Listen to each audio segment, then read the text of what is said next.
Hello, everybody. It's Chantele Francis here from Reality Realnesss with 3 S's. I'm here with my lovely co-host, as always, Miss Fanta Sesay. And I think it's going to be an ongoing co-host here, Miss Michelle Nash is with us again. Happy to be back.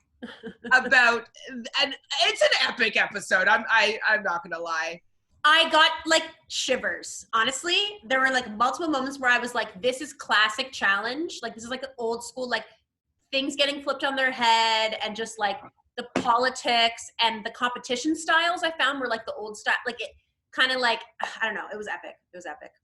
Yes, I loved it. I loved every second of it. And so it started even with like how it all played out. Like they really took you on a journey. It started with TJ being like, you hear his like voiceover saying to D, you might not get your chance to get that red skull now, or hope you get another chance to get that red skull. And I'm like, do you know what? That's really actually true. Like just because they say no to this particular elimination doesn't mean that people will take them in, or they'll be in the tribunal to get them to put themselves in. So they actually might be blocked out of the tribunal, which I think we talked about it, but I didn't really think about the fact that they could be blocked out from getting in there. Oh yeah. Yeah. I think that's like a huge wrench in people's plans and kind of pushed towards what ended up happening at the end of the episode, because it was like, for someone like CT, he's like literally like, I might not get a chance because yeah, he could win tribunals, but people could purposely try to not get him to win, which I think is what's going to, in my mind, start happening with like people like Fessy, people who are like, they're scared of they don't want to go in against those people and they don't want them to have the chance to be in the final. Yeah. I found it interesting. The first real scene within the house was Rogan, CT, Bananas, and Kyle strategizing. And I was like, I don't know what it was, but this episode made me like Rogan a lot more. No, I mean, no. What happened is I like my hatred for D just grew stronger. Is that what it is? Okay. And that's what it is. So comparatively speaking, the balance has shifted, but Rogan is still awful. Yeah. I'm shimmering. I agree with Michelle. Rogan is still awful. But they were talking about how you want to be in the tribunal. So now the new strategy seems to be like, okay, no, I don't want to be put into the elimination. I don't, chosen by the house or, voted it or whatever, however it's working. But I want to be in the tribunal to be able to choose whether or not that is the matchup that I want to have, which I think is a good strategy for the show, because it makes people, as you were worried about, Fanta, make sure that they win the challenge. They don't just throw it so they get thrown in, or like, oh, it doesn't matter about the challenge anymore. It only matters about being thrown in at the end. So now it does keep those stakes really high with like, okay, well, we have to get into the tribunal so I can pick and choose my fate, pick and choose my destiny, Exactly. And that makes it so exciting. It's so much fun.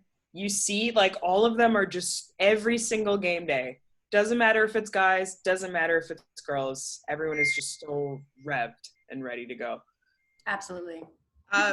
So it's great though, too, is that like, it's going to get so much harder as the time goes on. Like you're going to have less choice, less opportunity to like put yourself in the tribunal or get in the tribunal, put yourself in. And I think people are going kind of nuts here because like they're just like, I don't really want to go in, but I don't know if I have to go in, but I don't, like, it's like they're in this like internal battle. Why my brother's like never up this early? Why is he messaging me now? Talk for a second while I just shut this off. I feel like people are really scrambling, and like people like Swaggy, for example, is like, oh, I don't want to go in. It's like, okay, but like, you're going to have to go in. And now everything's been flipped on its head even more, of like someone like Jay, who everyone considered a layup, is now it's like, are they going to keep putting him in because he's small? And they're going to be like, well, maybe it's going to be like a charge at each other competition or whatever. Like, are they just going to, I think they're still going to just keep putting him in, but we'll see what happens. So D starts flirting with Jay, and like they're sitting at the table, and it's like, I love flirting and I love like people getting together. Like I am a hopeful romantic and I really want to like this going on, but I cringe so much. And with Jay doesn't even seem like he wants to really reciprocate it, but like he has a little bit of a fear of Rogan for whatever reason. And then Dee is just like so overt. And she's purposely saying like that she's doing it to make Rogan jealous. So it's like, we know as viewers, her intentions aren't pure. She's not actually really interested in Jay at all. Like, it doesn't seem that way. And like, also, she's just doing it. And I'm obsessed with Jay. But I feel like he was sort of just like going along with it because he's like, whatever, here I am, you know? And also, Dee's really bad at flirting. So it's incredibly uncomfortable to watch her try to flirt. So yeah, that was, I would say that was like my number one cringe moment of the episode. And I really hope that MTV doesn't make us have to watch Dee flirt again. I feel like they're bringing her into the forefront because we don't have that annoying person like Cara. So she's trying to like, she's kind of like filling that void of like the person who we just can't stand their personality. Yeah, you always need that every season.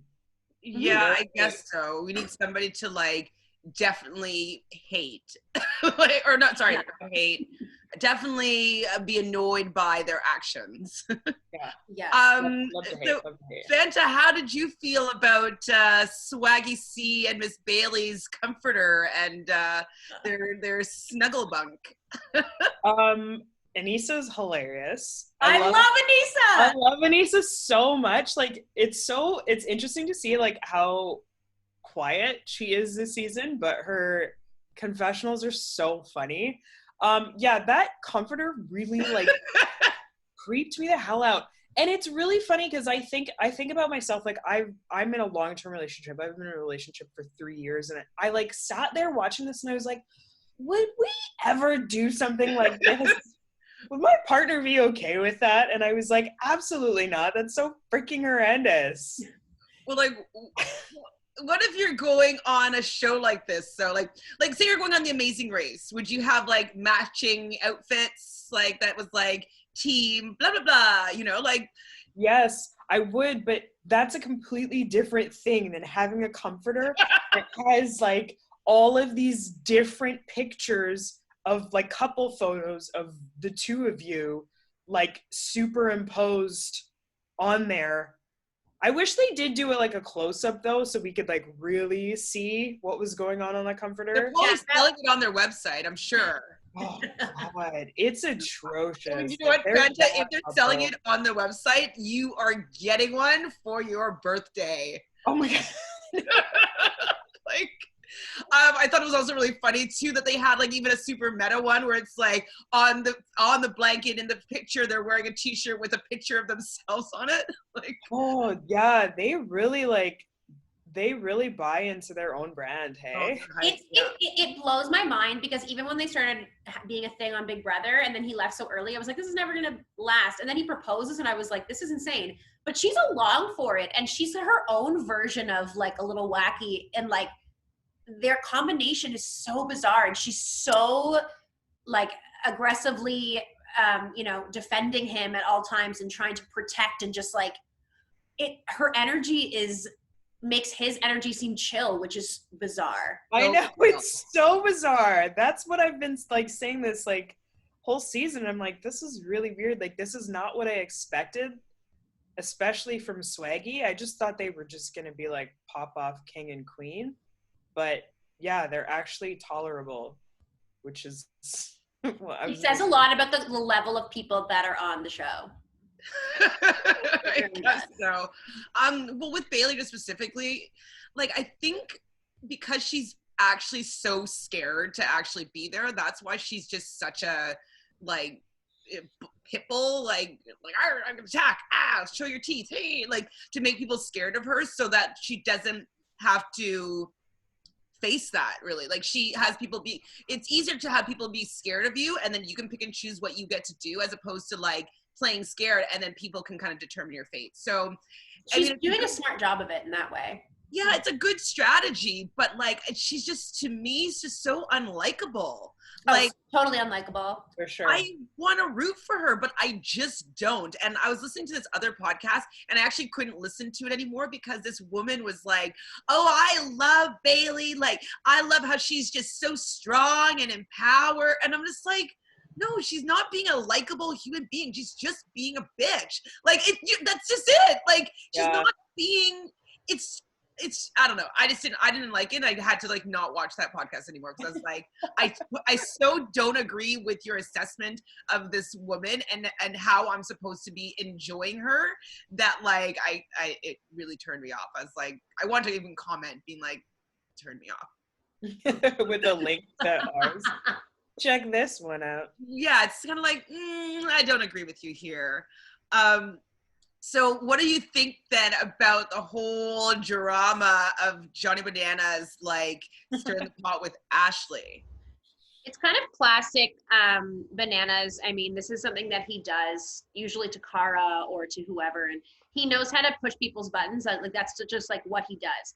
But what I thought was really interesting about that whole thing was the parallels between both of their games are so similar. Like she doesn't allow him to control her in any way, and she's so unstable with her emotions, but like when it comes to gameplay, like she does do the political game in that way, and she does like go to where it suits her to not have to go in, and so like they do have similarities. And I read on one of the challenge like T pages on Instagram that apparently during Final Reckoning her and Bananas hooked up during when there was 5 of them left, or I forget how many, towards the end of Final Reckoning, and the producers took it off of the like they didn't put on the show, but they've hooked up as well, so they also have like this weird history between them They don't speak of. Yeah, which is classic Johnny. He always gets to just like when he would hook up with people, like it hardly ever would get shown, so that he seems like this, you know. I think he decides who he wants to show it with. Like, it's not good for his brand necessarily to show it with Ashley, but like good for his brand to show it with Angela. You know what I mean? Like, exactly. Sure. Any of the like new rookie girls to show how he's so like, you know. And also there's this weird dynamic too I was reading about, because so he obviously in real life he's with Morgan, and Morgan used to date Jay, and Morgan cheated on Jay with Bananas is the story. Yeah. I mean, who knows what's true. So like there's also this weirdness between Bananas and Jay. Like apparently I was reading that Bananas has been trying to like in the game, like really avoided Jay because didn't want that storyline to get brought in. And I think it's like a testament to how many friends he has with the producers that like that storyline hasn't been brought up. I mean, as much as a lot of people would love to hate it, but like Wes, CT, and Bananas are what make the show.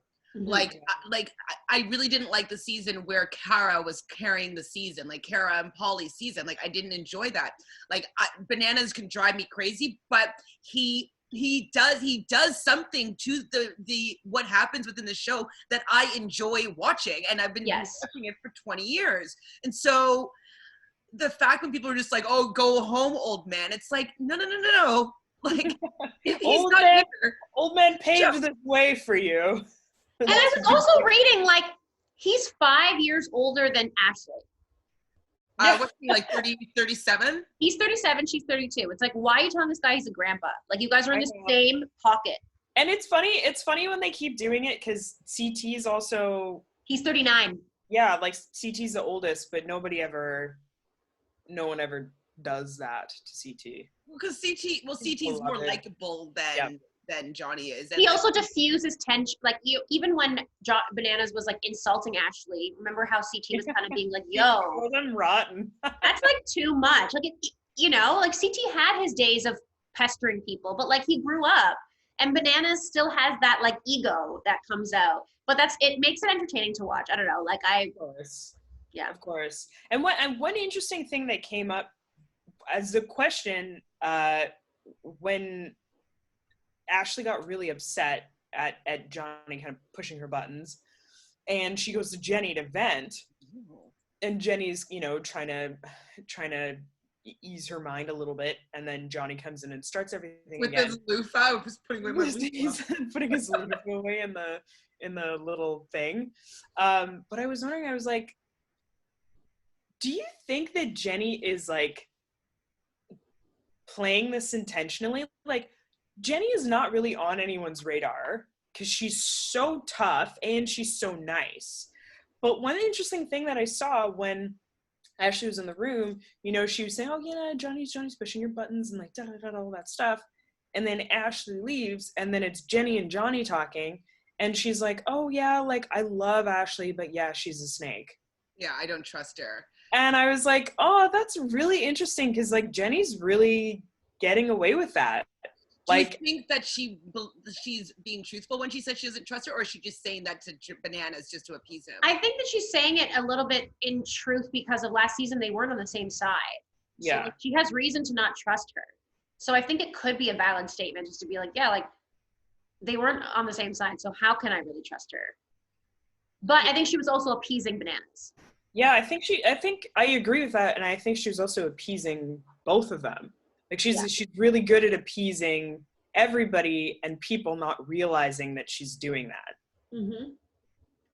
The edit to me though, in that moment, like that whole section is like, ooh, but is Ashley going in like next? Not next, like this episode, because obviously it was a boys' week, but like next. Like I feel like they're kind of building some tension with like this Ashley thing. Like, why are they bringing that into this episode? I mean, I know that a part of it was going to be that she, as we're getting into right now, kind of starts the charge against Bananas. But I was kind of feel like I feel like there's going to be a little bit more of this kind of feud, since they're kind of playing the similar game, and they both don't really like each other, and they both have a lot of social capital that they're able to rally the troops against each other. So this was like the first shot fired, basically, was like... Yeah, I think she's in trouble next week. Yeah. I think that Bananas will for sure try to get the votes flipped onto her. And even if not, if she wins the fucking tribunal, for example, she'll throw herself in because she's in that mindset now where she's like, fuck everyone. Like, yeah, I could see her throwing herself in if it's against Big T or something. Yeah.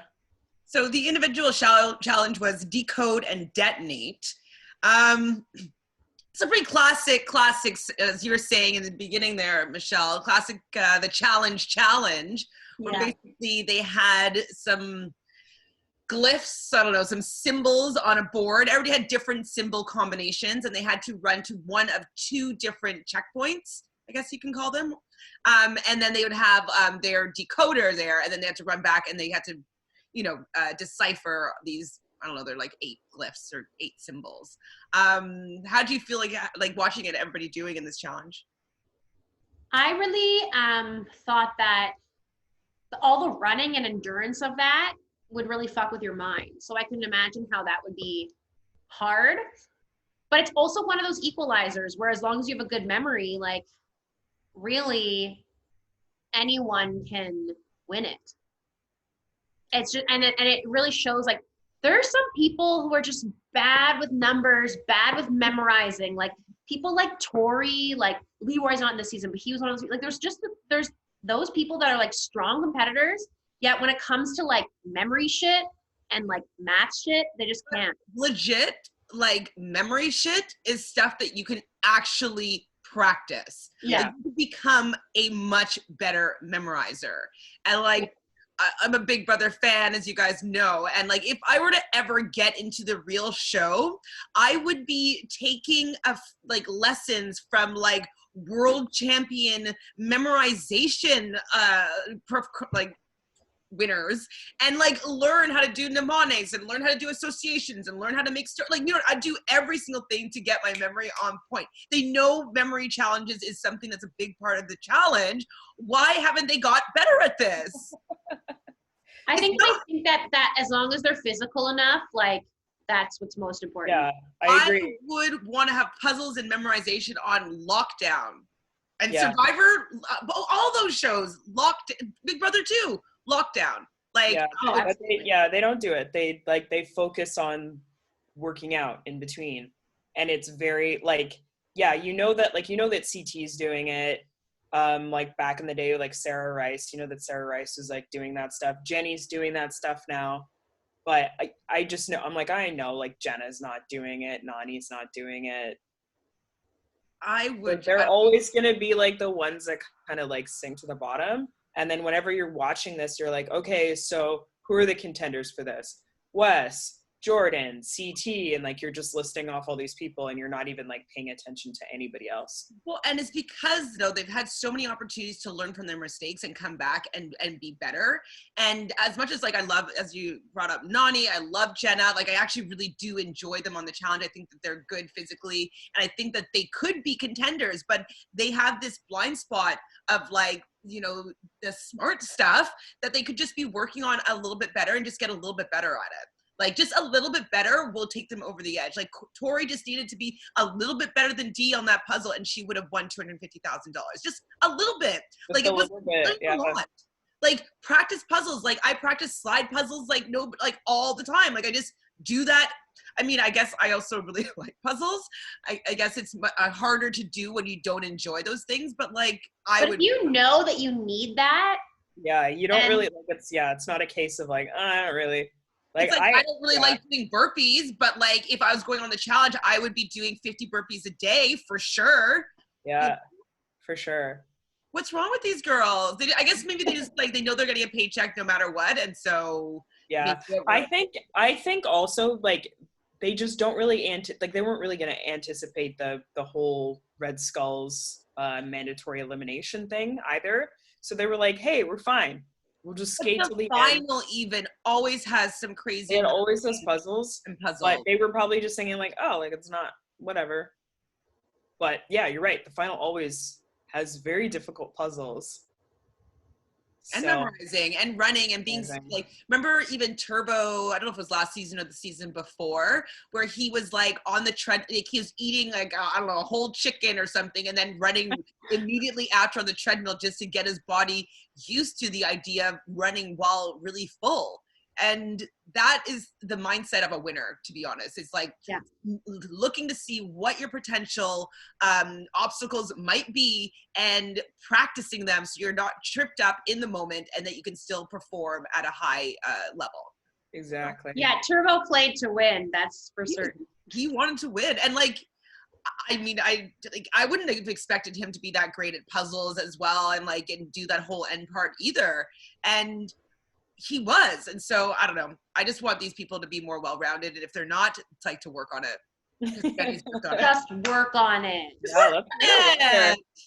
Work on it. Like $1 million, why wouldn't you pick up a math problem or like practice memory? It's crazy to me. How'd you feel about Swaggy seeing as a photographic memory? Oh my god, the dream team, photographic memory, Bailey's smart brain. They can't be beat.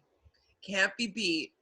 But not gonna lie though. Okay, so CT ends up getting back. Well, first off, it was Swaggy C, and I was like, oh my god, is he gonna actually like his mouth, like, was it like lying and speaking too much for him? Like, is he gonna finish first on this puzzle? I'm like, holy cow.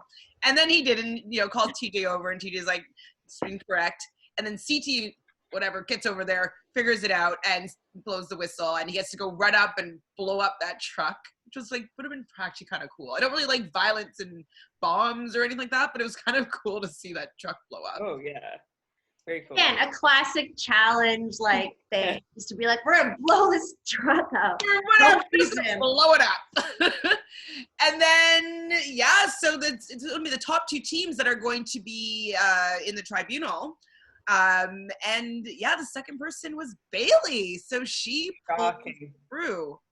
Shocking.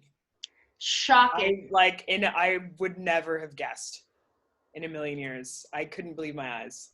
Yeah, I wrote down like, oh god, the ego is going to So Bailey beat Tori D, Ashley, Maddie, etc. Like, I was like, how did she She beat everybody. Because these people don't even use their brains in that way. Like, I don't know. Bailey's been in school more recently than anybody, so she may just already still have just retaining information more at Access, maybe. Yeah. Because like all the other girls are just like now challenge professionals. Like they're not going and studying and doing exams and stuff like that. And I feel like she's been in school like quite recently. Yeah, but also, I mean, like, kudos to her for cardio. Like, that's a tough run, and in the heat, I assume, like, it looked like it was heating up a bit. So I wish I could tell though, like how many trips people took, and like I want to hear what people's strategies were. Like, did you memorize them all, Bailey, or did you just like did you make 4 trips and do 3, 3, 3? Like, I just want to know how everybody did. yeah, I would love to see, and like, I love how the new editing, like, they're putting down on like the titles and everything for everyone and stuff. But I would love to see, like, during challenge, to see like how much time has elapsed. I know that they do that sometimes, but how much time has elapsed, and then also like if there's a challenge like this, like put how many trips they've taken.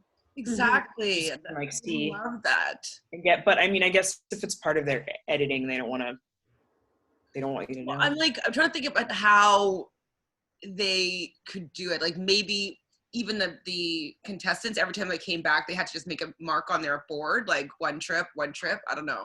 Like, I just would like to know that, just so I can see what strategy works, what didn't work, and so I can, in my own head, understand why Bailey won over other people and why her strategy was better. Yeah. Probably has to do with a better strategy as opposed to like necessarily her stamina. Like if she was able to memorize them all in one go, like that would obviously be the best strategy for her, you know? For sure. How would you guys do it, do you think? I mean, obviously. I've got a good memory, so I think I would try to memorize it all. Yeah, I would have done probably what CT did and was like, and made like a little story with like what the glyphs kind of looked like. Yeah, I'm not good at that, but I would be able to just do like a straight up memorization. Could probably do it in 2 trips. Yeah, maybe I would do 2 trips to be safe. I don't know. I would have to see how well I was memorizing. Like if it wasn't sticking past 4, like I'd be like, okay, let me go with these 4 and I'll come back, I think. Yeah, I don't know. It's tough because it's also funny watching it because you could see like how catty everyone gets with each other. Like when Ashley was like saying her stuff out loud, and then Maddie's getting pissed, and then Johnny's telling her to shut up. So even like coming up to that and hearing people like bicker, like everything would just fall apart, and you'd just be like, fuck. Do you think that it was fair that Bailey looked over at Jenny's and saw that like, oh, she has one of the same glyphs as me? Like, yeah. Oh, that's totally fair game. Like that's what the challenge is about. Like, yeah, you got to get taking the advantages. Yeah, I don't like Bailey, but I think that that's fair. You got to use what you got. Get scrappy. True. And to be fair, she had her whole thing done except for like one symbol. Thing, yeah. So it's not like she. And she doesn't know whether or not she's correct at this point. So it's like she did take a risk there. Yeah. I'm surprised that there wasn't more, unless I missed them, confessionals with people being shocked that Bailey was in the tribunal. Like, were there? It's so weird. It's like people are like really afraid to say anything bad about Swaggy and Bailey. It's the most bizarre thing I've ever seen. I feel like if this was like a few seasons ago, people would just be crushing Swaggy and Bailey. I know, it is bizarre, and it's bizarre that like Fessy hasn't been talked about a single time yet. It's like people are seeing them as threats, and it's like rookies are supposed to be like the non-threats, and right now the only rookie is like Jay, and that like they see as a non-threat because Asaf is gone, and Jen's gone now, so now it's like what, Big T, but she already did a season, so yeah, she's still like a rookie, but she's not more of a rookie than Bailey. Yeah. Yeah, like Bailey has one less episode. More wins than Big T. Yeah, it's really bizarre. This is like the season of really mouthy rookies too. I love it. It's fun. Like, it's fun to watch, but yeah, it's like really interesting. It's like if this was a few seasons ago, even like last season or the season before, like this would not fly. So I wonder what's in the water. I really wonder what would have happened because of like, I don't know, during the Road Rule days, I actually did send in an audition to be on Road Rules, and like I put it in like these. You've got to like, see that tape. it's like a VHS. Like I don't even know where it was, but I put everything in like a travel like lunchbox, and I had like all like my whole like audition thing was like I don't know, I made it like I was going on a trip, and like I had all these stuff about me in like this like container, and I was like, I'm getting on this show for sure, I love Road Rules, and like I didn't even get a fucking call. But like I wonder though, if I was part of that world, like where would I sit? Like I mean obviously I wouldn't know any of you guys, and I don't even know what my life would be like, but like that would be kind of crazy if like that was part of my. You'd just be like all chummy with like Trishelle and. Yeah, I'm the same age as Michelle. I'm older than Johnny, like, older than CT. That would be amazing. You'd be like pals with Anissa, pals with Derek. Like, would I be though? Because like back in the day though, who did I like? I liked DM. DM was kind of later on. I wonder, man. I wish I was like I lived that dimension, that side path. The altered reality, exactly. So did you think that Bailey, like, so when both of them won, they became part of the tribunal and they had to choose a third person to be in the tribunal. So how did you feel about Bailey strong-arming CT into being in the tribunal? How did you feel about that? I mean, I feel like I totally understood CT's concern of like, you guys could vote again, like let Swaggy go in instead. So I understood, but then I do agree that like,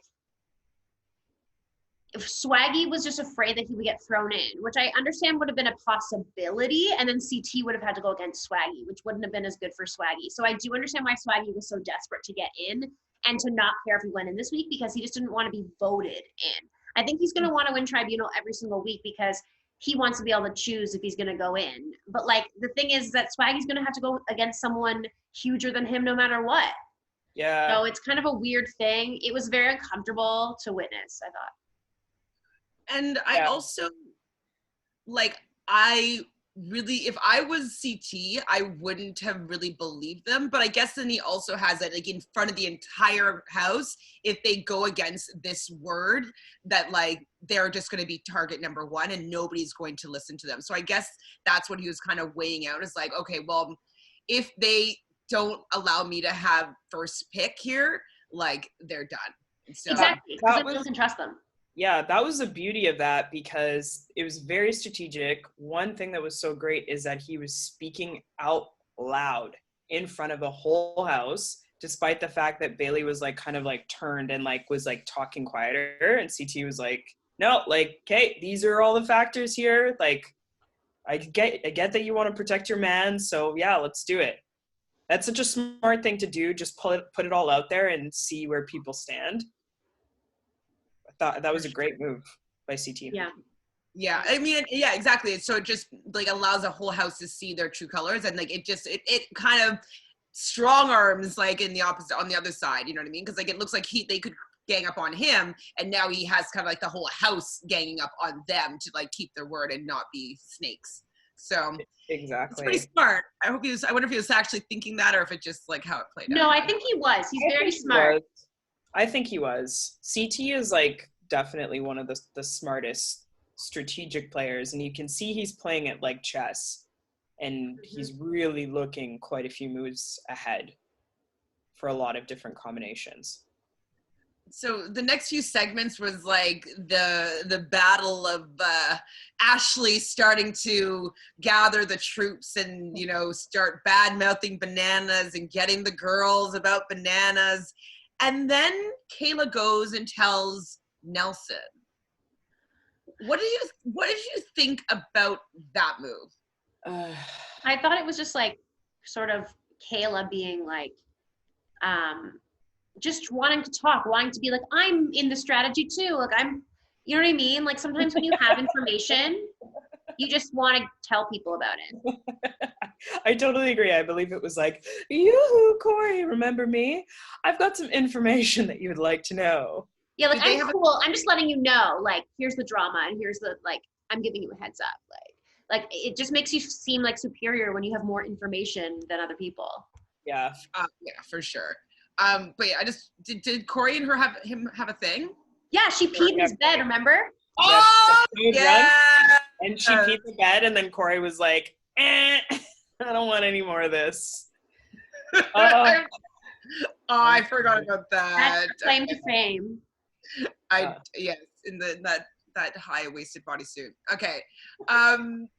Yeah, no, I totally agree with you guys when you say that she just wants to look kind of cool, like she knows what's going on and she's part of like this major flip, and like, yes, and since she had that thing with Corey, she does want to look as though she's like bah, bah, bah. But it seems like it's gonna a little bit fall back, or like not be good for her in the end. So in the nomination ceremony, it just gets kicked off, and Johnny just like, he was playing really, really, really, his ego was running strong here, and he had a lot of confidence of like, he knew how it was going to go down. It was going to be Jay, and that's that. Like I was like, oh shit, is this going to work? Like, I really, really thought that the editing was showing that this was going to be his downfall and going into the elimination. Mm-hmm. How'd you guys feel about that? I felt like it was maybe, because in the preview they had said like, oh, it's going to be tested, like his and Wes's loyalty. So I was like, okay, maybe Wes will screw him over already, like maybe not, like what's going to happen. I thought he might get the votes, but I was still kind of like, it's probably going to be Jay. Yeah. And so it started going around, and then who was the first person that flipped it? Did I write it down? Oh, it was Jay said, "I'll vote for you, Bananas." Oh, he just gave it right back to him. And then Ashley said it too, and then other people started saying it. D, like, get out of here, D. So they're all D's little speech, like, she likes Jay. She's like, I want to keep him around. So I can't with her. Like, to be honest, like, she needs to go in next in my books. Like, I don't think she's going to, but like, I'm not really vibing with this storyline. I'm really not vibing with her. I don't want her in the end. I don't want her around this whole season again. No. I don't think she's gonna make it to the end. Well, she might have lost her opportunity to, like, I think she's kind of big though. She's kind of thick, so I don't know. People might be a little bit scared of her, like the smaller girls. Yeah, but I don't know. There's like, so is Maddie and Anissa, and Jenna's like Tori's pretty fierce in elimination. So's Ashley. It's a toss-up with the girls, I think. Yeah, it's really a toss-up. Who was it that flipped it back? Oh, it was the rogue vote. So was it Nani that dropped the first rogue vote onto Nelson? Jenna. Yeah. Wasn't it? Oh, I thought it was Jenna.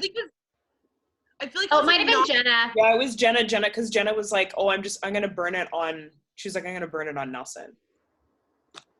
See, what I thought it was is that we got like a soundbite of Nani saying it, then Jenna doing it, and then the visual of Nani doing it. I remember I was being confused, and I was like, I should go back and watch that, but I was like, oh, I forgot. But anyways, regardless, it's either Jenna or Nani. Jenna started it. And so she has the burn vote, and I was like, uh-oh. Oh, yeah, you know what? You're right. Burn vote. And then it just starts, a couple more people decide to jump on that train. So Kayla did it. And Nelson just explodes. Nelson explodes, and then Kayla explodes, and then Corey steps in. Like, he's like, yeah, actually, this is all she said. It doesn't matter how this happened. But what okay, so you know that meme with that like older Brazilian woman with like all the math equations, and she looks confused?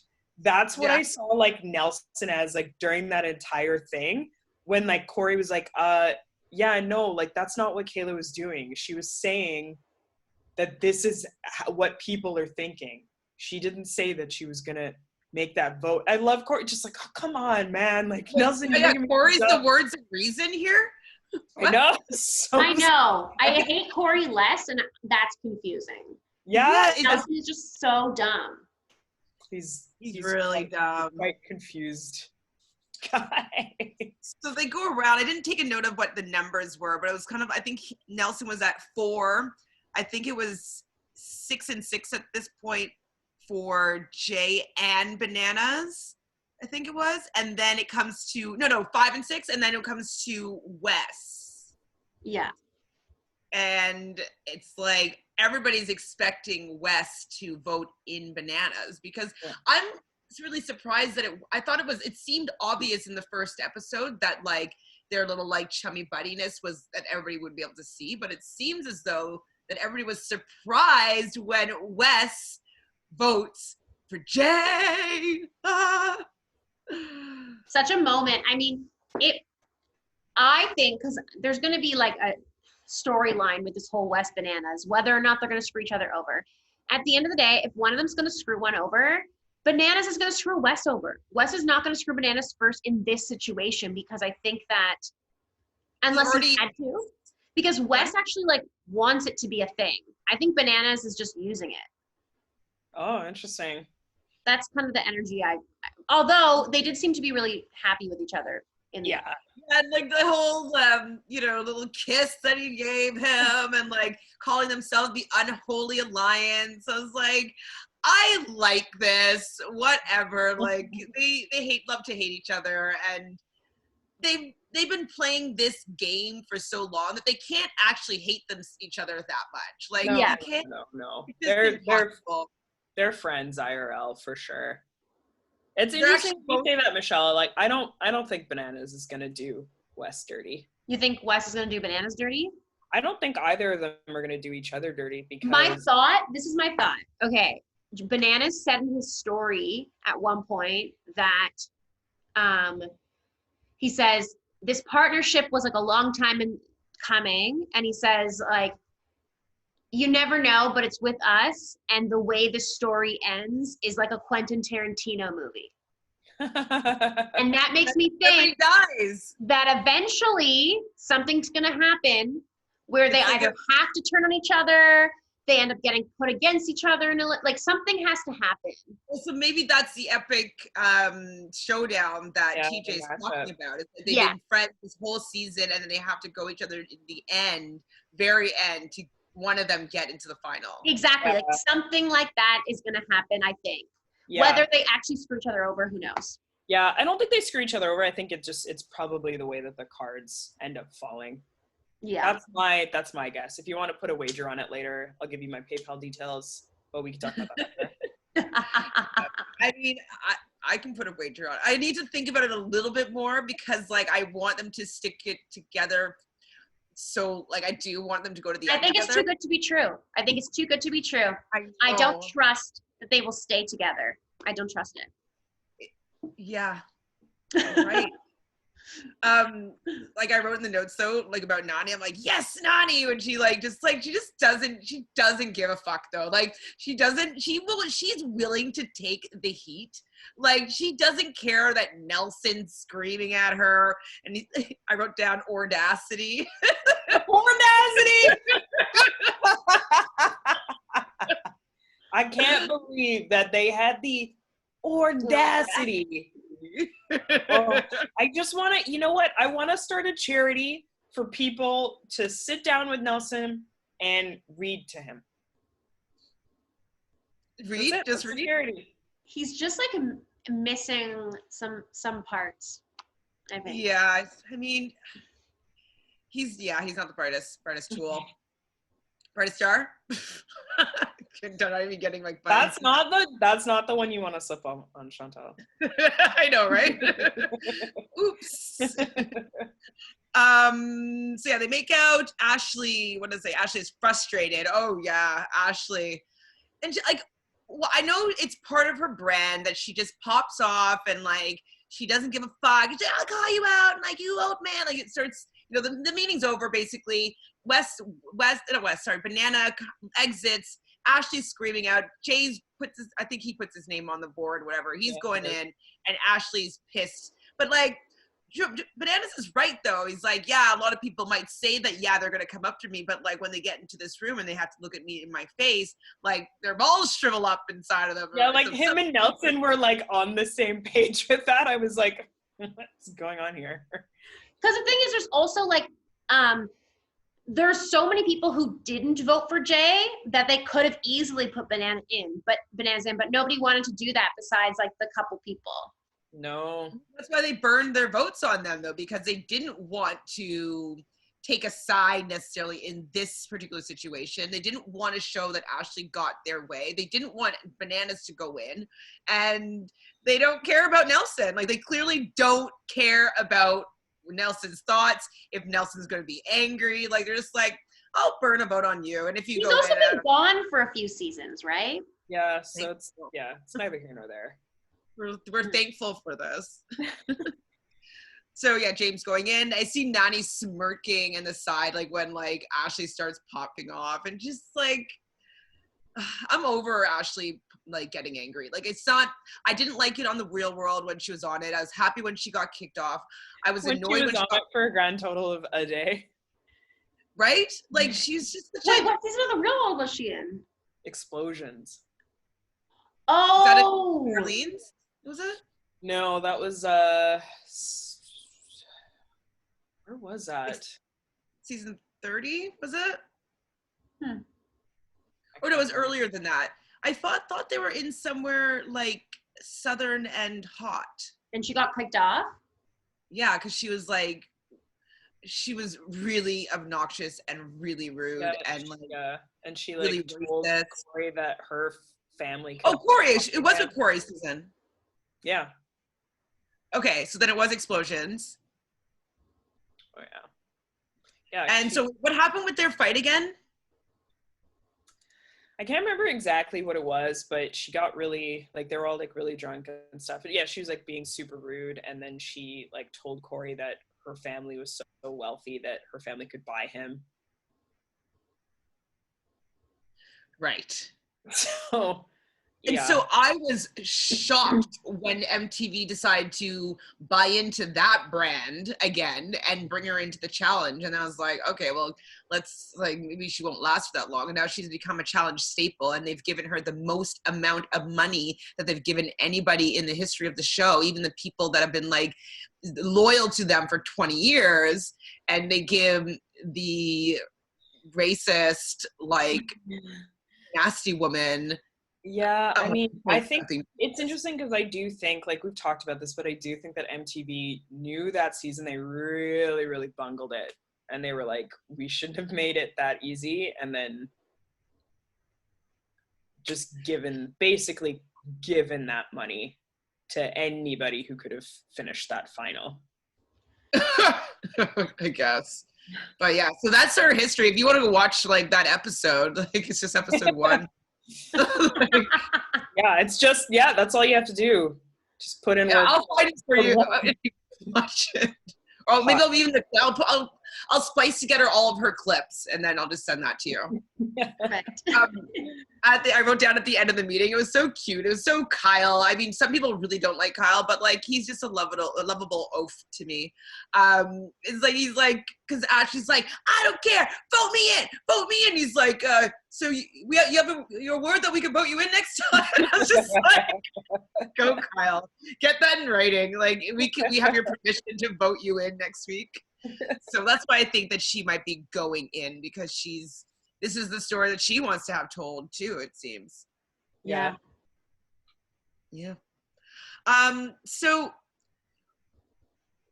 okay, they have a little video, or like a little confessional. Obviously Wes and Bananas together and like talking about each other being each other's number one, and Johnny's in his like shitty jokes, whatever, is like, yeah, like he may look like a number 2, but he's actually is my number 1 in this game.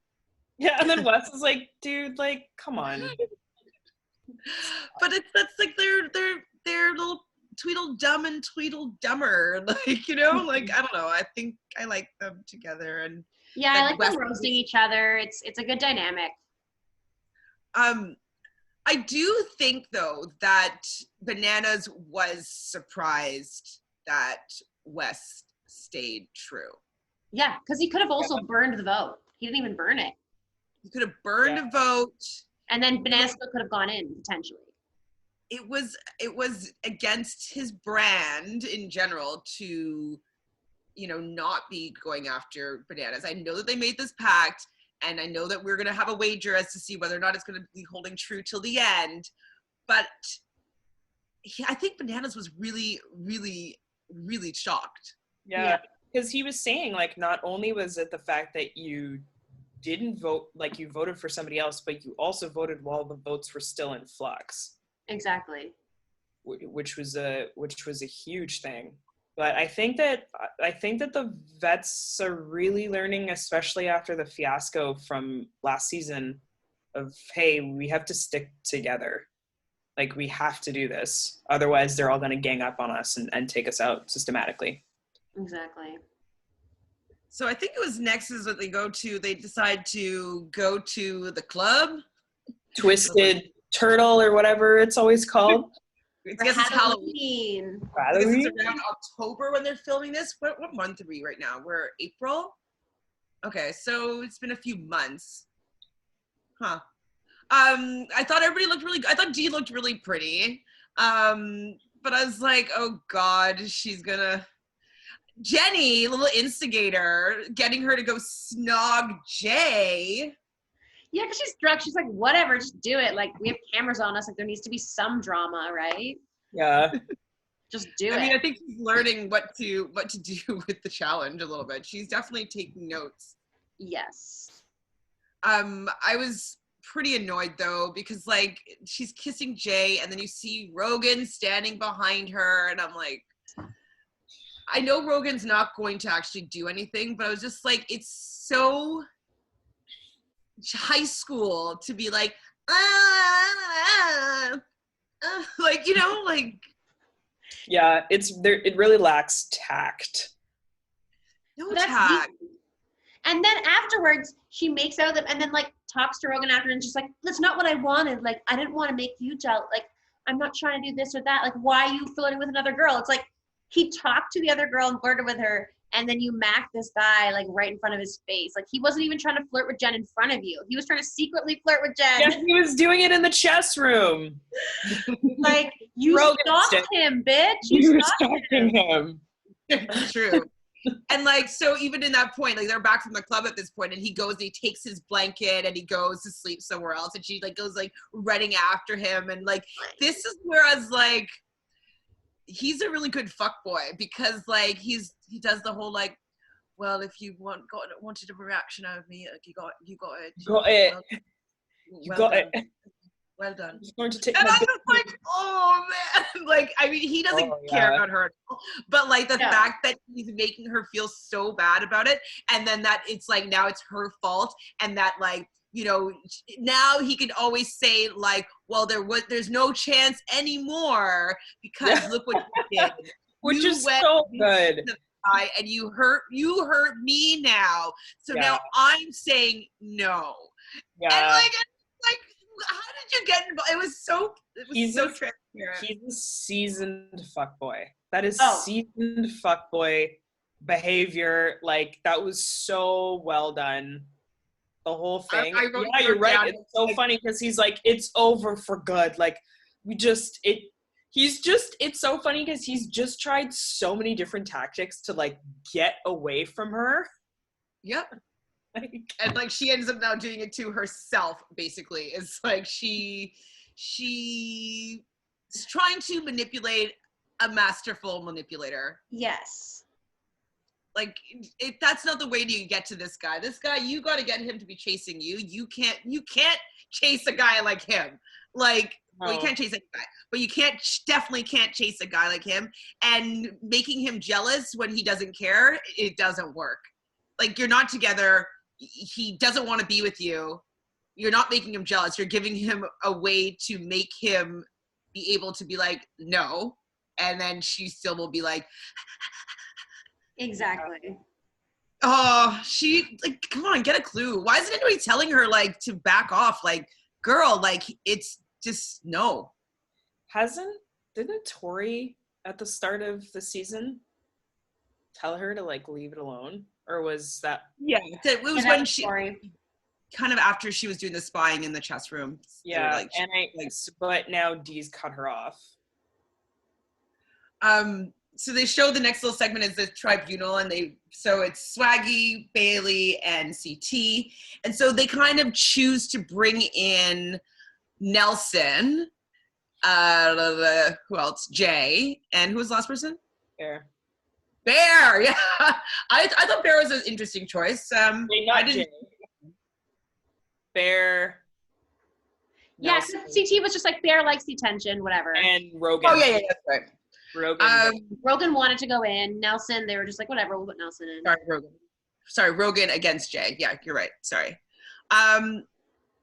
So do you think that Rogan was just trying to do this to make it seem like he cares about Dee, just to make her be more like I'm so mad, like, you know, she's like, that it hurt me so much. Like, why is he like, does he just don't need a storyline? Like, what is that? I think it's just an ego thing mixed with like, you need to stay relevant, you need to have a storyline. And I think that like his ego was hurt still seeing her like mac someone else. He still has that ego where he's like, I just want to beat someone easy and make it seem like I'm epic and that I really want to go into an elimination, because he's never got to prove himself in that way. And he's like, what better way than to prove myself against who I conceive to be the weakest person, who's also like macking on someone that I think I possess, because I feel like he probably feels that way about a lot of women.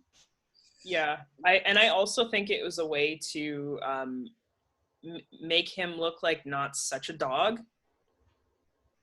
That's like all of those things just to like make him look better.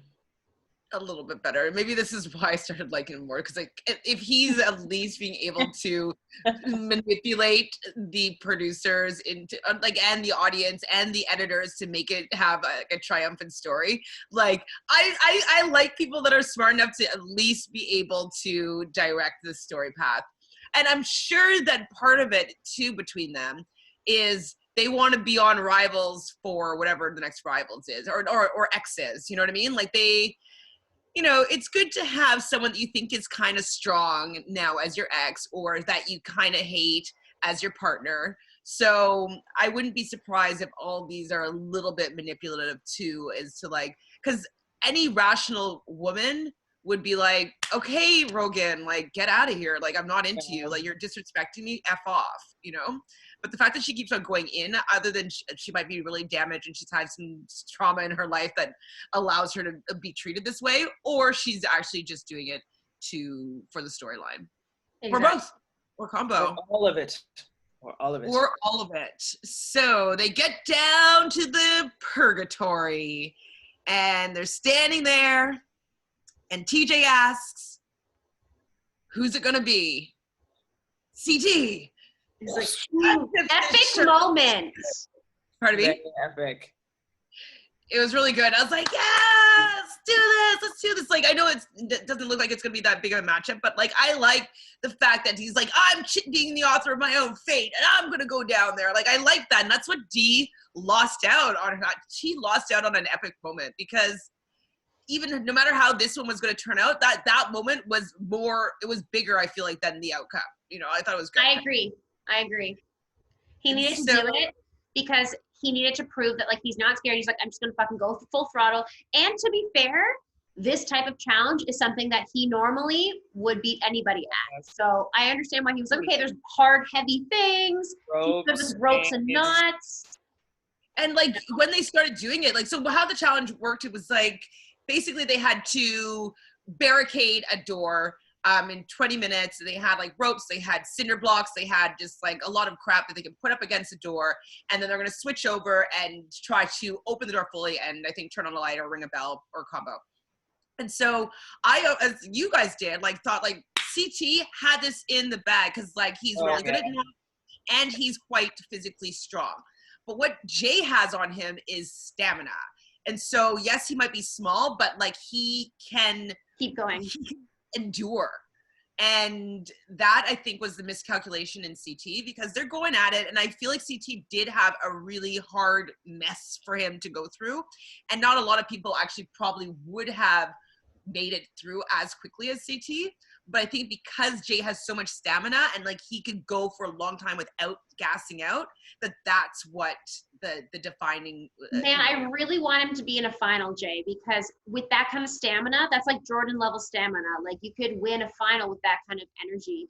And it also was like Jay's pile looked like shit with like barely any chain. Everyone's like, "What's he doing?" Ha ha ha ha. And CT is like boom, boom, boom, like with these like thick ass ropes and chains, and he's like being so smart about it and being so careful, and it just like the odds were stacked against Jay. He looked like a little like just like running around like whatever. So that's what was so epic about how it turned around. Nobody was even watching what he was doing, because even when he got the stuff out of the way, it's like, oh, he hasn't even started on these ropes, you know? Yeah. Well, one thing I hadn't realized when CT went to go start working on the chains, because everyone's like, oh, look at those just little chains, but I guess he had put the chains through the cinder blocks. Oh. Yeah. So when CT was going to deconstruct everything, instead of taking the chains like out of the cinder blocks, what he was doing was taking them and breaking them so that he wouldn't have to like take it out and then move it out of the way. That's what I was wondering, why he was doing that. I didn't understand. So and then the problem, like release the chain from the block. Yeah, and then the problem was like after, imagine like trying to break cinder blocks, like you do like 2 of those. He was so gassed. So I think that was brilliant for Jay to do, but I guess like he did say in his confessional, like, I'm hoping he'll gas out, but I don't know if he like intentionally thought like, oh, CT's gonna go and like break these cinder blocks. No, I think he just was going at it. Like did it, but I was like, I mean, one thing, like, I was so impressed that there was not an iota of him that was scared to go up against CT. He's like, I've been watching CT for years. I've grown up. Like, this is so exciting for me. And I was like watching that and I was like, oh, honey. It just like, as a fan, I was like, yes, a fan standing a fan who's always wanted to be on the challenge. He like made his way through the reality TV shows to get onto this show, which is like also like my favorite. And like, he was like, wow, because if he goes home against CT. That's not a shameful thing. So he wins either way. And I think because of that attitude, that's why he won, you know? And also, I think that CT miscalculated how much endurance Jay could endure, because CT wasn't hustling. There was no hustle in him. If CT hustled just a little bit, he would have won. Yeah, he even says after, he's like, I had no idea he was even close to finishing. Yeah, and I guess like that's the thing. He's like, oh, I've done this rope thing, and like even if he just maybe like turned over a couple times. He thought he was just like, okay, I got this, whatever. And he did. Like, I think that he was faster and his side was harder, but Jay worked faster and he was just lollygagging. He was laser focused, and there wasn't ever a second for Jay wwhere he was like, oh shit. He was like, nope, I'm like, and just kept going. And I was like, wow, like you deserve that. It was the lack of hustle and the miscalculation of the effort that Jay was actually going to put in, and the competition that he had. It was definitely a miscalculation on CT. And it was surprising though, I guess, because maybe the audience wasn't even looking at Jay, because I heard on another podcast that I was listening to Big T talking to somebody, and she says that nobody even knew that Jay had won. They weren't even looking at Jay at all. And so when he won, they were actually shocked because all eyes were on CT at that moment. And so I love an upset like this. Like, even though it's CT, like I love it. And CT wasn't even, but he was just like, yeah, you won fair and square. Like, he accepted it, which made it so great. And like I thought it was an amazing, amazing upset. Absolutely. And that's the thing that's so great. Like, after that happening, everybody took a step back and was like, oh. So now it's not going to be this thing of like, oh, weak player, I'm just going to throw myself in, no problem. Everyone's even more on their toes. Yep. That's incredible. TJ said it again, something about like, now Jay, you have 2 red skulls. Yeah. So I don't think that you made it clear yet, so we can speculate about it. Do you think that this means that if he goes in again, he's only defending one of those 2 red skulls? And so even if he lost, he would just give up that red skull and he would stay in the game? Or do you think that it's just taking away a spot from another player? Or do you have another idea? I think it's going to take away a spot from another player because there's only so many weeks of these. And yeah, I think for sure it's going to take a spot away from another player. Or maybe, okay, there's a couple things. I actually hadn't even thought about this. Wow. First of all, I think it would be amazing if he just got one of the skulls taken away. Like, that would be a great twist. Great twist. It would also be cool if it's like, once it gets down to the wire, oh, Jay has an extra skull, or maybe he has 2 extra if they put him in again or whatever. He's got this many skulls. Maybe he has to like give it to somebody and he gets to pick, or like something like that, so it gets flipped on its head. I mean, I don't know. That'd be interesting. I think it's more just, personally, I took it as just like it always in the challenge, she talked about how there's white skulls on the thing of how many eliminations you won. And so now it's a red skull and it's like, it means something, you need one. So maybe it's just gonna prove how many you've done. I don't know. But so do you think, say Jay goes in 5 times and comes out and he gets 5 red skulls and then he loses 1, you think he'd lose all 5 of those red skulls and that one person would get the one? This is just why I'm speculating about it, because right. I see what you're saying. The fact that TJ has said like you get a second skull, that's where the meaning is. Like, I just don't understand why he would talk about that if the fact, it's like, true, that if he has 2 red skulls, it's like he has immunity from losing twice, basically, or once. You know what I mean? Yeah, like maybe if he won't defend 1 skull, and then if he loses his second skull, he's out. You know what I mean? Yeah, and like if he loses, like say next time he like loses, that other person gets one of his skulls. Right, and so he's still there, and he still gets to defend a red skull. I don't think so. I don't know though. It seems too good to be true. I think like I don't really think that the challenge is in the business of doing immunity stuff anymore. Like, but redemption. They're saying that everything's different, throwing things on the head. Like, they don't want people skating by. They don't want like layups, like using Jay as a scapegoat. Like, so that's why I'm just wondering if like they would use it as an opportunity to be like, hey, like, yeah, like you might be able to get 1 red skull out of him, but it doesn't mean that he's gone because he still has another red skull to defend. I think at most what they would do is be like, max 3. You can only win like 3 eliminations or something like that. Or and then maybe he's immune. He doesn't have to go in anymore.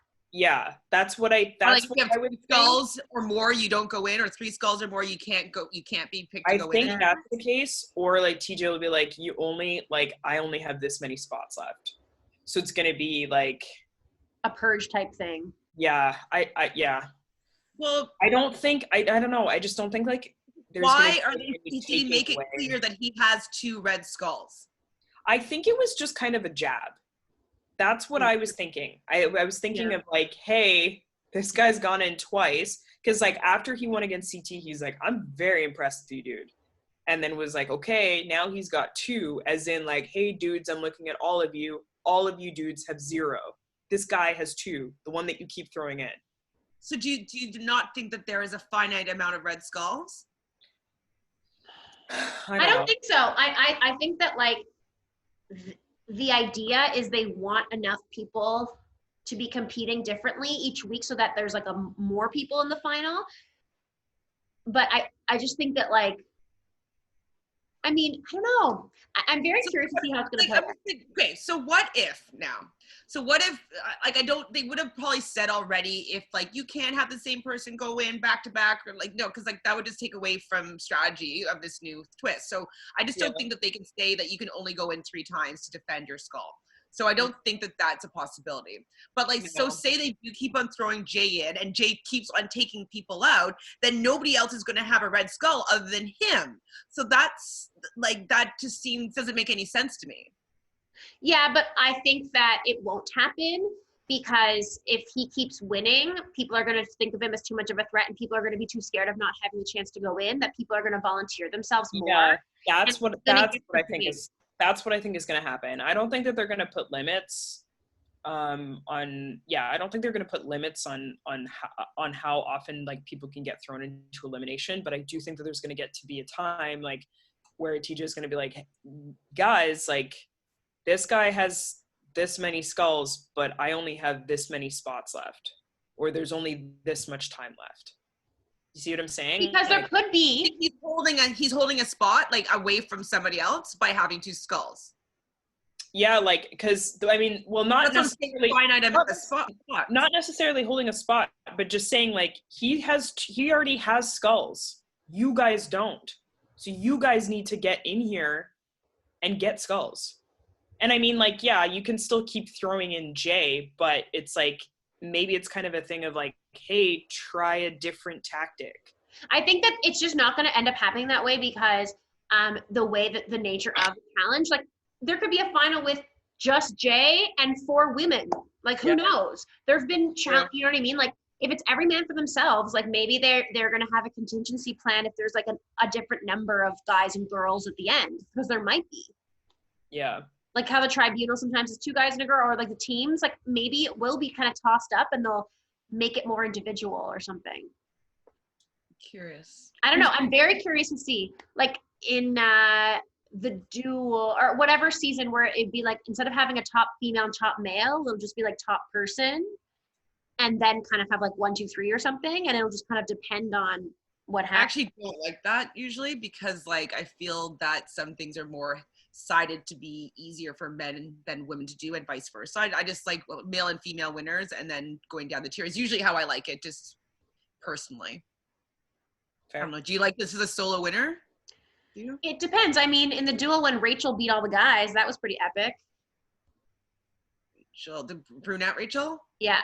There was a season where she was faster than every single person, including the guys. So I thought that was pretty epic. At the same time, I like when there's like more than one winner. I like when the wealth is spread a little bit. I wish that everybody in the final won something. What's that? I wish that everybody that was in the final like actually won something. Somebody. You don't? I don't, because I think that it makes you fight harder. Yeah. Well, no, I like when it's done in tiers. Like, I don't want to win 10 grand. I want to win $1 million. You know what I mean? Like, not 0 and $1 million. Like, I think it's just too drastic. Yeah. I prefer when the split is, because I'm a tax person. I just think about the taxes that they're losing. You know what I mean? But one thing's good is like if Canadian was on it and they were taxed, it would basically be the same amount of money as if they weren't taxed. So the 30% that they take is like the exchange rate. So yes, back up here. So now I had to go win Survivor so I can get a full Canadian $1 million. Yes, please go on Survivor. I'm going to make a video. I will hate Survivor if I were to get on it, and like I think it'd be very hard. But I obviously, if I got on the show, I would do my best to win. Right? I think you'd get in the zone. I think you'd really like. I would train. I would be climbing shit. I would take more swimming lessons. I'd be diving. Like I would be swimming underwater. I'd be training to hold my breath. Like I would obviously have to do all that stuff. And going vegan beforehand? I'm already vegan, so it's okay. Oh, are you? I didn't know that. Yeah, I've been vegan since 2012. Sometimes I eat fish every once in a while, so veganish, but sometimes I eat fish. But I've been in intermittent fasting since this pandemic, so maybe I'm prepping myself. I didn't even know. Well, regardless of what happens with those skulls, I mean, I'm just pumped. What an amazing. Me too. I mean, I really didn't want CT to go. I really also didn't want Jay to go. I don't necessarily want. Sorry? Neither did I. Of course, he's on her team. Both of them on your team. So not a good week for you, losing your like second strongest guy on your team, or third strongest. But maybe Jay's the strongest now. Maybe.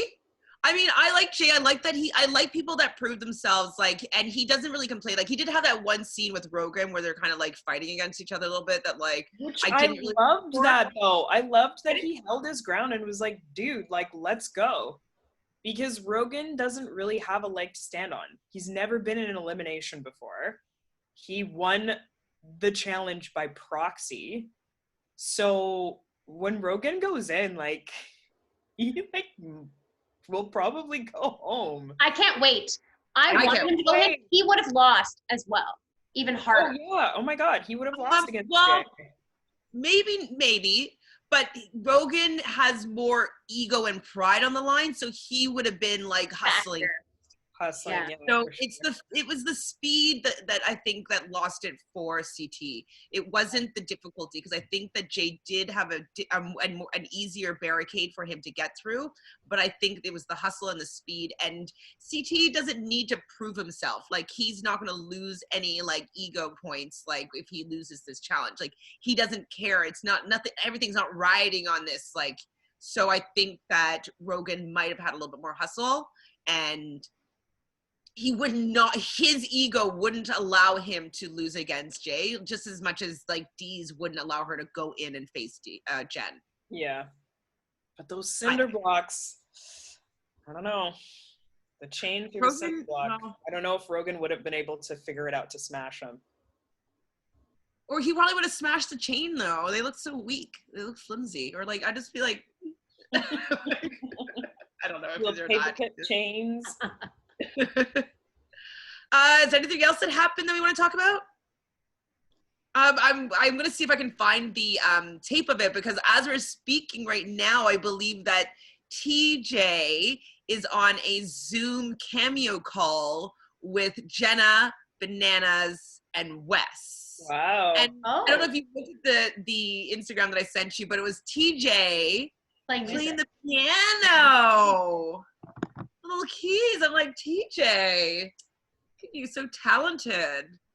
Swoon, right? I love musical people. We always stand TJ. We always stand Always. TJ for president. I watched a video of like his evolution of like hosting the challenge, and like a few years ago he was actually going to stop being the host and become a firefighter. A fireman in his city, and he was quit. Like, he put in his like, okay, I'm not doing this anymore. I think it was before season 30. And then he realized how regimented, like how you'd have to live in the firehouse, and like he had no freedom, and like the life that he would actually have doing it, he hated it so much, because like he has so much freedom doing the challenge. Like he works like a month a year and probably makes like 250 grand. Like, you know, like it's pretty good gig. Yeah, and so yeah, he decided to not, and then he came back. So happy about that. I couldn't imagine literally anybody else hosting it.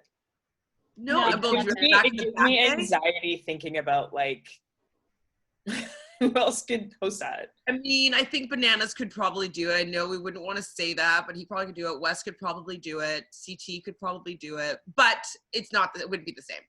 No. You would think it would have to be a challenger, hey? Or who outside of the challenge would you? Okay, well, if you do outside of the challenge, then who would you want to see do that? The Miz. I had a feeling you're gonna. The Miz was a competitor, though. Yeah. Such a long time ago, though. I guess. Yeah, but like, really, that's where he's a great host. I love The Miz. Yeah, because I was thinking about like all the like reunion episodes, and like who is that one guy, like the basketball player, like Swaggy.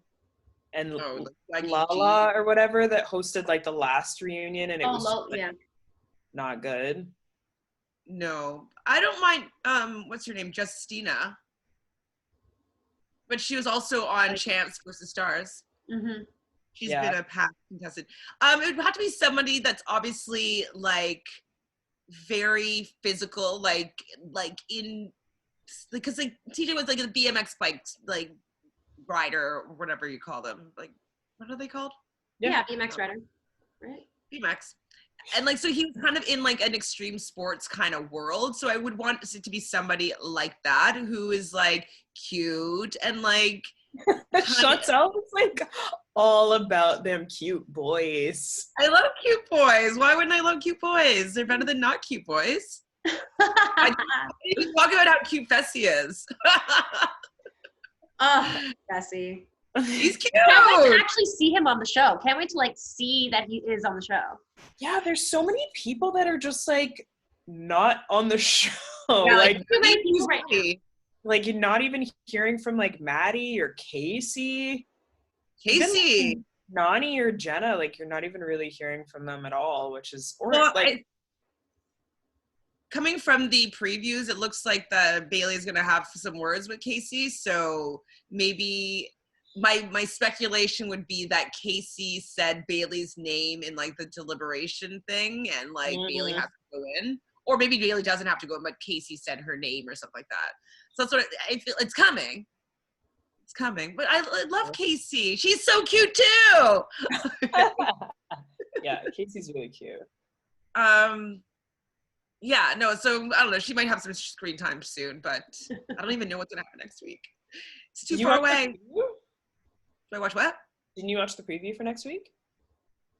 Yeah, it's mainly about Kayla and Bear hooking up. Oh, it didn't show on right after on MTV.ca. So I'll go look and watch it because I don't remember what it was. I don't know if someone's gonna get kicked out. No, because they hit someone in the back, right? No. Didn't you see the preview with the fire extinguisher? The fire extinguisher, and like I think the producers like talked to him. Yeah, and then yes, okay, I did see the preview. Does he get kicked out because my draft MTV? Please. I don't think he does. I don't know. We'll see. Catching those they've got a big contract for Bear. They like secured him for like 3 seasons for like I think like $1 million or like over $1 million. Yeah, like MTV like secured Bear. They paid. So now he has to do like a certain amount of seasons?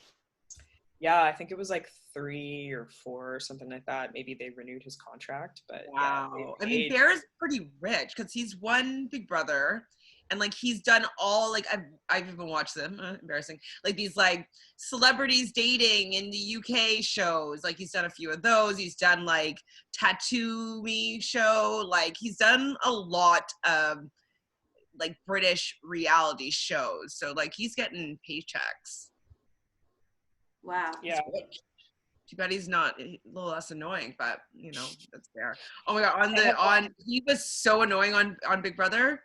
Like you guys would have murdered him. Like murder. Really? He won Big Brother?